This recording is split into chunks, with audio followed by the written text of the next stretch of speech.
When I look at this particular moment, I think to myself, my God, wouldn't it be great? But at the same time, what would happen if this happened today? If right now, today, this room was filled with smoke and the doorposts and the thresholds started to shake, what would our real response be?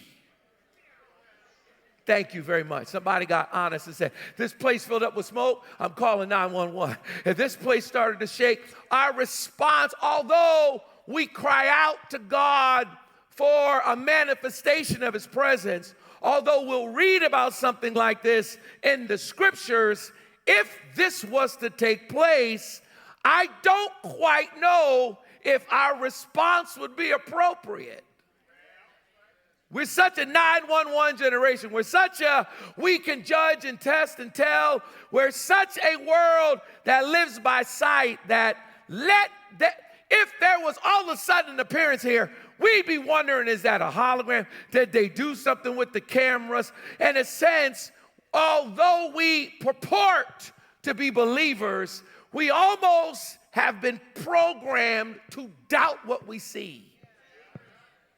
And if something like this was to take place, if this room was filled with smoke and this room started to shake, I don't quite know if our response would be appropriate. And there's another response that happens in the moment, and that is that Isaiah's response is, woe is me, I am ruined, for I need help. I'm sorry, but first I'd like to believe that as a result of the worship, and if the Lord showed up and angels are flying around, I want to believe that we would all stay in the room. There's a part of me that thinks that wouldn't happen, but I want to believe we'd all stay in the room. But I also think that if it did happen, and we all stayed here, I'm not quite sure if our response then would be to see ourselves. We might be so excited about what happened at World Overcomers. Even me, I might be so determined to make sure that we captured it. Did y'all get that? That where the camera's on, where they're recording, so I can now try to figure out how to send that around to show the Lord that the Lord showed up at a World Overcomer service. I don't know if we would have the right response.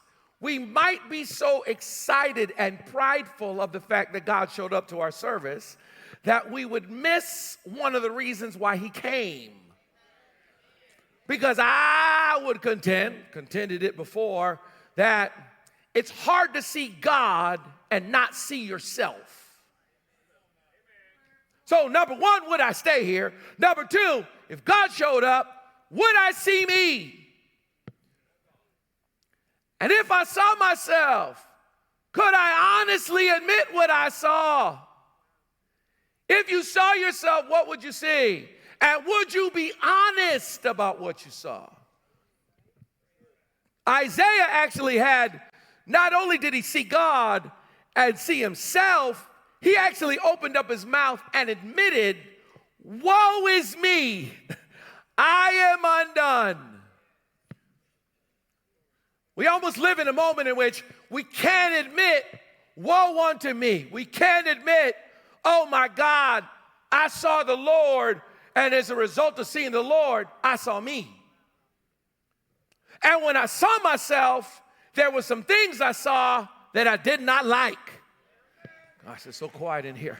We are so determined in our self-esteem and in our battle for everybody to be okay that I don't know if we have lost. I want to pray that we have not lost the ability to admit, actually, I saw God, and in seeing God, I saw some things in myself that I realized got to get better. And not only did I see some stuff in myself, but I saw some stuff in my people He said, woe is me, I'm undone. I'm a man of unclean lips. And you know what? I live around people who are a lot like me. I live amongst the people of unclean lips, and my eyes have seen the King. That we have a tendency to be defensive of not just ourselves, but our generational perspective. And as a result of that, we may find ourselves deluded about ourselves. I'm sorry. But this is what we want. What we want is God in our midst. This is our prayer. This is our cry. We want God in our midst. But I don't know if we can be honest about us when God gets here. There's even a bit of an orthodoxy, almost an attitude in the body that I get it, I agree with it, but we almost want to have this idea like, if I get Christ, that's all I need. And as much as the Messiah is powerful, something happens when you and God come together. It's almost, it's like this analogy I figure out I will do. Some of you if you're going to get that if I take milk and I take water, and if I say, all right, this is Jesus. Chocolate is some Jesus.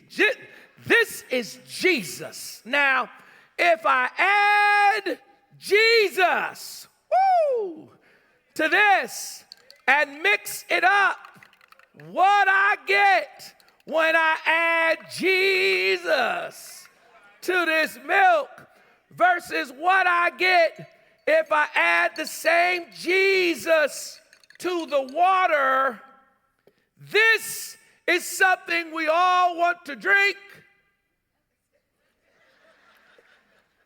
This is something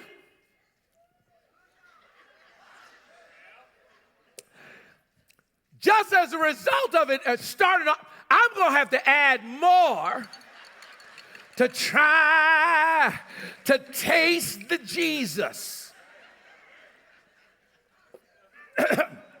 Still don't taste him. I'm going to have to add more to try to see. No matter how much Jesus I add, at some point, I got to ask the question, what did I start out with in the beginning? If I don't get the flavor, help me, Holy Ghost. A part of the problem is we are now trying to get everybody to drink this without asking, what did we start out with? At some point, it's Christ in you, the hope of glory, but at some point, we got to ask who you are. We got to know what's going on with you. We have to figure out who you be. It is naive to think that if I add Christ to anything, it'll all taste the same.